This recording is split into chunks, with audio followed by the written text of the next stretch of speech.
Right. Welcome, Martha and Ngoye. Thanks for joining us at our OUTA's offices. Just for the viewers, we're going to try and unpack what has been going on with your journey at PRASA. PRASA, as we know, is a mess, and it has been in decline for a long time. You just have to look at the rail systems and the shenanigans, the extent of corruption, big contracts having to be cancelled. It goes on and on and on. And you've been in the middle of this, and you've really been resilient. You've stood your ground, and I think we as civil society need to honor and respect people like you, because you could have easily moved on, could have got another role, job, but you've stood your ground because you believe that stuff inside has to be explained. What is going on is so wrong. So take us back. You started at PRASA 2011. That's right. Good morning, Wayne, and good morning to everybody else. Yes. 2011, I started at Intersight. Intersight is a wholly owned subsidiary of PRASA. So I was the executive in the office of the CEO at the time. And in 8 months, then I was promoted to being CEO of Intersight till 2014. Okay. When I went to group, occupying this current position. Right, so in that position is the head of legal, risk and compliance. That's right, group executive legal risk and compliance. So a very short space of time, you moved up into the executive offices. And PRASA at that time, was Lucky Montana the CEO at that time? Yes, Lucky was the CEO at the time, yeah. And we've seen Lucky Montana's name in the media for the wrong reasons, many occasions. Yeah. And then I guess you got to the office, or something happened. Lucky Montana had called Fani in, who reported to you, and what had happened is he was getting in the way of irregular contracts. Yeah. Just in a nutshell, Wayne, at the time there was both the Prodigy contract, and we know Prodigy is with Roy Motley. Yeah. And then there was the Swifamba contract, which is the big train. So they wanted to extend that contract from 3.5 billion to 5. Yeah. So naturally they wanted to involve the legal department. And when we looked at it, we said no go. Right. And because we said no go, we got into trouble. So those before us who had dealt with these contracts knew you don't touch Prodigy. Yeah. Because if you touch Prodigy, you're going to be in trouble. You're going to stroke the underbelly of what we know now and can see as political interference, people protected, getting big contracts, and money flows out of state-owned entities. Yeah. So Fani was bold, and obviously Fani reporting to me, we agreed that this is the case, can't get involved in this thing.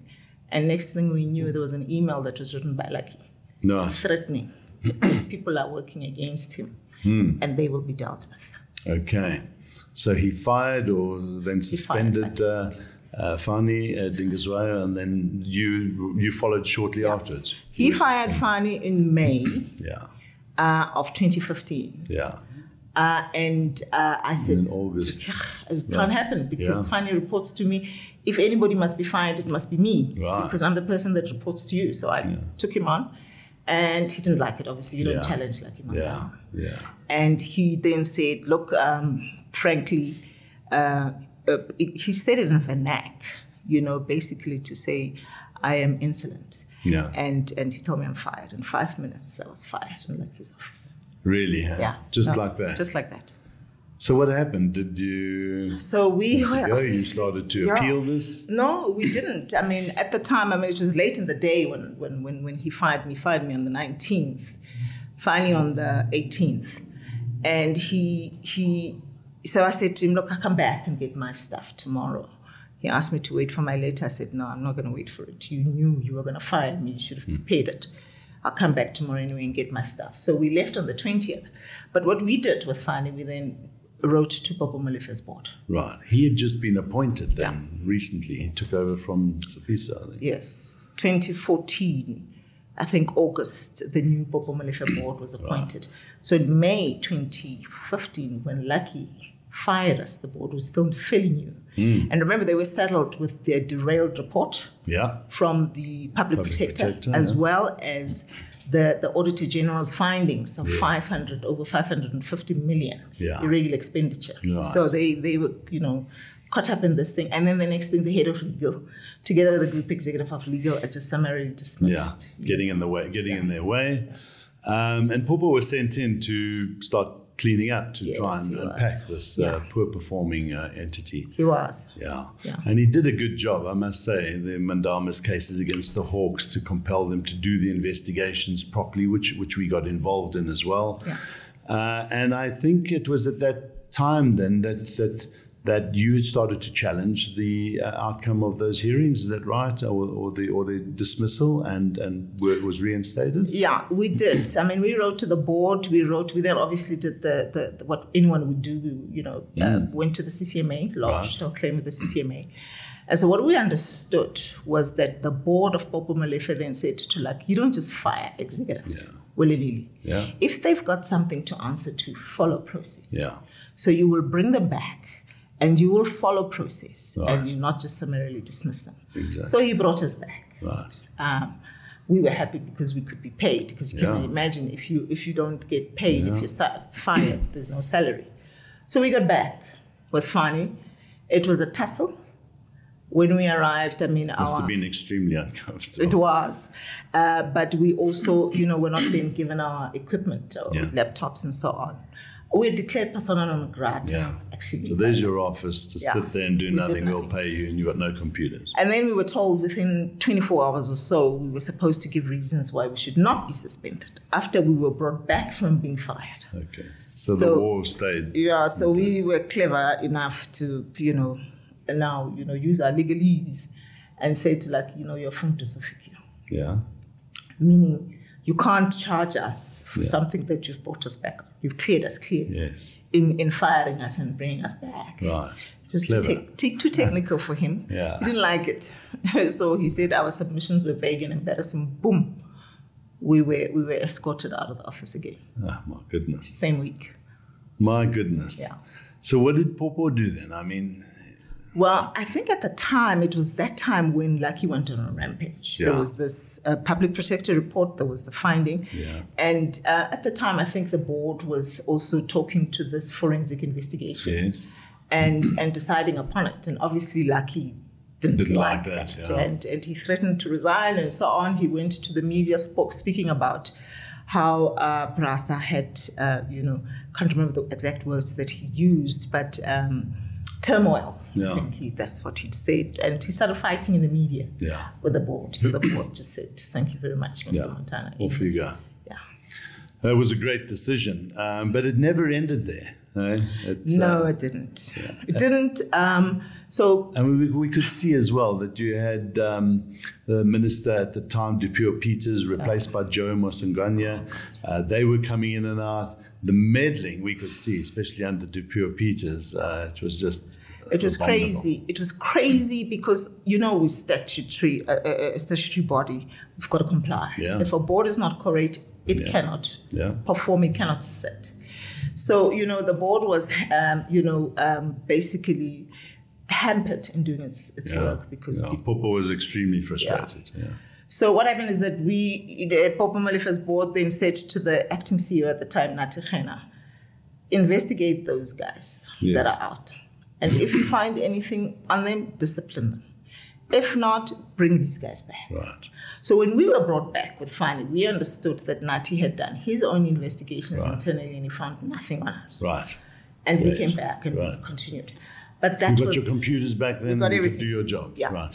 Then, for me, it became, the time when the board had just appointed worksmans. Yes. It just became, I think, one of those things that I would be settled with forever. Right. Because what happened is that we came in with Fadi and we looked at the arrangements with worksmen and we said, look, we can negotiate. We know how it works. Yeah. We can negotiate fees and stuff like that with the law firms. The project is big as this.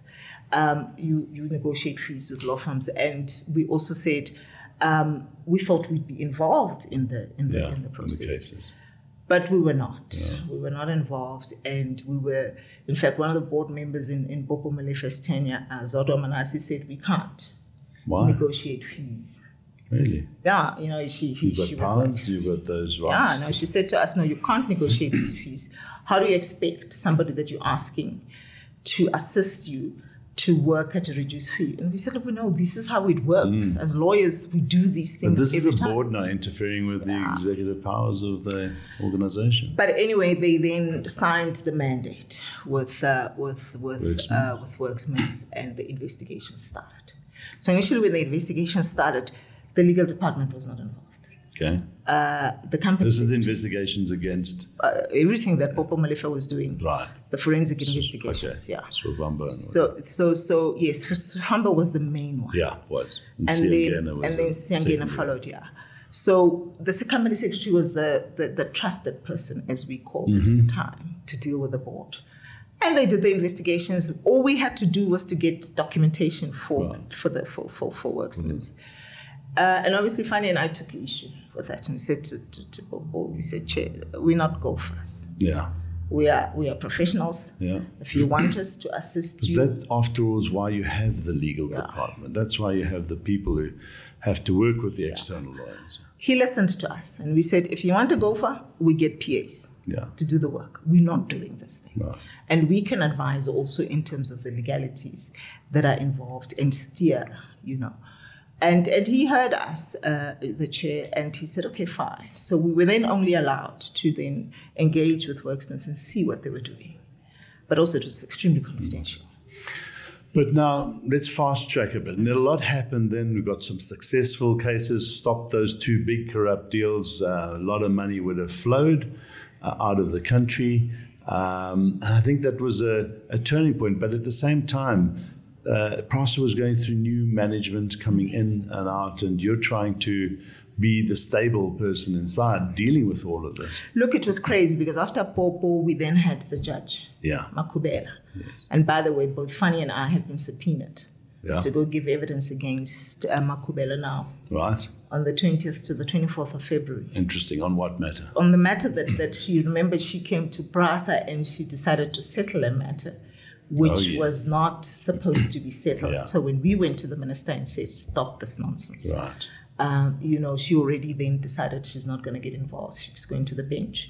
But she made sure that at the time that she leaves, the money was out of PRASA. So we were scuffling to get this money back. So the Judicial Services Commission, and this is part of my evidence at the state capture, is obviously has put him on disciplinary process.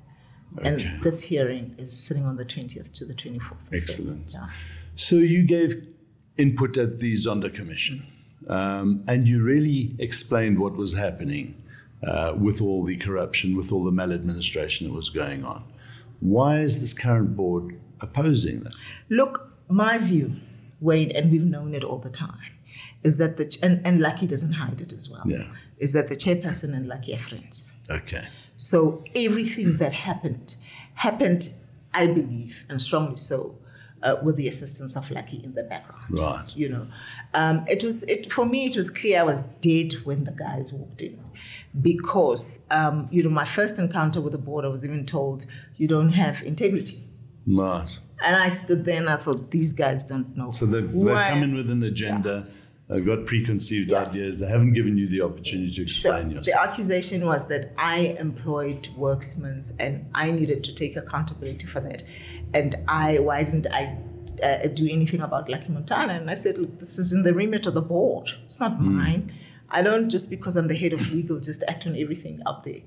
We act on instructions and so on. These matters were in the remit of the board and they didn't want to hear it. Right. So effectively I was told, no, we're asking you these questions because we know the answers there too. Yeah. So you're not giving us the answers that we know, so you don't have scruples.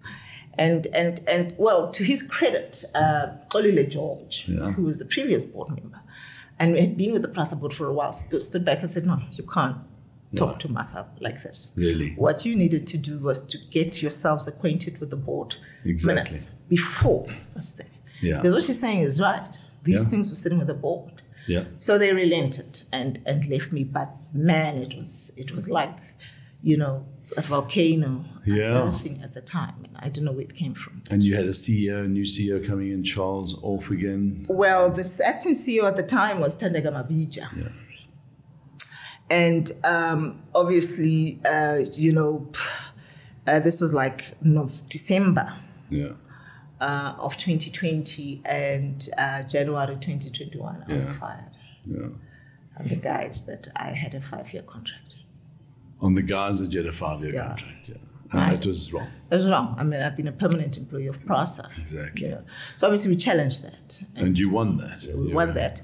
We're still in the labor court, appeal court, because PRASA has appealed. Yeah. So they lost the appeal and they petitioned the labor So this strategy of lawfare against whistleblowers and against people who stand their ground is it just permeates every SOE that wants to remove people who are getting in the way. Yeah, look, Mbondo was there, remember, before this current board. Yes. And obviously we, once again, gave an opinion that said, look, your appointment is regular. Yeah. We shouldn't have done that, because we were then told we're challenging the decision of the Minister of Cabinet and so on. So we were in hamors. and Fani was suspended for 9 months. Yeah. You know, so we knew what was the plan. Because remember, in 2015, I fought the suspension of the firing of Fani. Yeah. But now I think they thought that I would. But we strategized with Fani and said, I'm not doing it. Let's watch the space. So I left Fani to stay away for 9 months. Great. While I was inside here.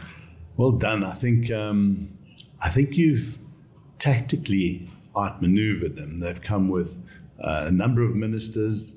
One can see the connection. I mean, this is political interference at its best, board meddling in the affairs of the business and executives at its best. And really, all you've been trying to do is just ensure that good governance takes place. That's all. Because if good governance was happening, none of this would have unfolded. That's all. I mean, even with Kagisile Kwayama's board at the time, they wanted to do a DBSA transaction worth about 6 point something billion rand. And I knew I was walking into it when the instructions came to me from Amandisa Mokoena, who was not supposed to be dealing with a particular matter. Exactly. And when we questioned the transaction and said there's no governance here, no processes have been followed, then I was placed on special leave. Under Kanyasile. And her board. She was there for about 3 years as well. Something like that, My goodness. So where we sit today now, you went into arbitration. The arbitrators, because this current board wants to remove you, decided to go into arbitration. Just let's go through that quickly. Yeah. So quickly, the arbitration process was by agreement. Yeah. Right. Because initially, PRASA, after dismissal, they went disciplinary hearing. We knew it was going to happen. Yeah. Disciplinary hearing leveled all sorts of charges against me. They had 6 charges. And they kept adding the charges. And then our biggest concern was that the chairperson was a hired gun. Yeah. And we told him, we said, recuse yourself. But he refused. He ruled against us. Anyway, so we went to the CCMA on the protected disclosure, right? And we then said we won that at the CCMA. PRASA defended it, obviously, and said, no, we didn't disclose anything. There was no protected disclosure. But they lost. So the CCMA gave us an opportunity to go to the labor court. Right. So when we were going to the labor court, PRASA says, no, please don't go to the labor court. Can we talk? They cancelled the previous disciplinary. So they're on the back foot already. So they started a new one. But this one was through the arbitration process. And we said, okay, fine. Let's get somebody independent. Right. Because we were able then to choose an arbitrator. Part of the process was we could then choose the arbitrator, which is what we did. And that's why we got Sercot. Right. The arbitrators ruled in your favor. Yeah. So you go back to work. This just happened last week. You go back to work, and lo and behold, they don't want you inside. They're reviewing the documents. That's their excuse. Yes. I mean, the reality, Wayne, I mean, I have so many charges against me. I think they threw everything in the kitchen sink at me, hoping that something will stick. Yeah. But when you know your story, you know your story. And so obviously I was successful. I'm not suspended as we speak. Right. In law, I'm not suspended. Right. So therefore, I should be in the office. Yeah. So, naturally, I needed to report for duty, because the challenge I had is that if I didn't report for duty, I could be found wanting for having gone AWOL. Yeah, something. So I knew I needed to go back. So I did. You have been a strategist and a tactician of note through this. I then went there and I said, can I have the office of the CEO? I'm here to report for duty. Can you get somebody to come and get me to go to the office upstairs? And they obviously had an instruction. It took a while. Okay. They brought a PA. And she said, nah. My goodness. They don't want. So Martha, You know what frustrates us as civil society is watching this unfold. If I was the Minister of Transport, I'd get involved to the extent to say, well, what is going on here? But he hasn't, and neither have the previous ministers. So there's something in the background that doesn't want you. Yeah. The people in power do not want what you, what Tira, what Fani, and everybody are trying to do is to ensure good governance and to expose what has happened. Yeah. Because there's long tentacles there. There's wrongdoing. Our message to the current board is, we need to ensure that they listen to you now. They bring in all the players that have tried to be pushed out and listen with intent. Listen with the intent to get to the bottom of why you are standing your ground, because nobody stands their ground like this and has beaten off time and time again this relentless onslaught of litigation, legal action, and is still here. So I just want to say to you, first of all, and I think echo the words of civil society at large, well done. Thank you for standing your ground. It's important that we get your story out there. It's important that we now start holding those in power to account for their dereliction of duty, for their looking away while you're trying to do your job. Yeah. And this appeal that we'll be making to the current board is to hear you, is to have an audience and bring in everybody and just sit and start the dialogue and the conversation around what has happened. And they might not like what they hear, but they have to deal with it because you're not going away. We can see that. And we are going to make sure that civil society stands behind you and gets behind you, and the media, as they have done and will continue to do. As I think where there is a case that's being handed over to the NPA in a couple of weeks' time, which we'll be part of. Very, very important that we do this properly. Thank you. Well done. It's my pleasure. We really appreciate active citizens and people with your stature. Thank you very much. Thanks for the support. I mean, without civil society, we would never have been able to do it, Keep it up. So we appreciate Stay strong. it as well. Thanks, Thank you Martha. so much. All the Thanks, best. Ray. Thank you so much. Cheers.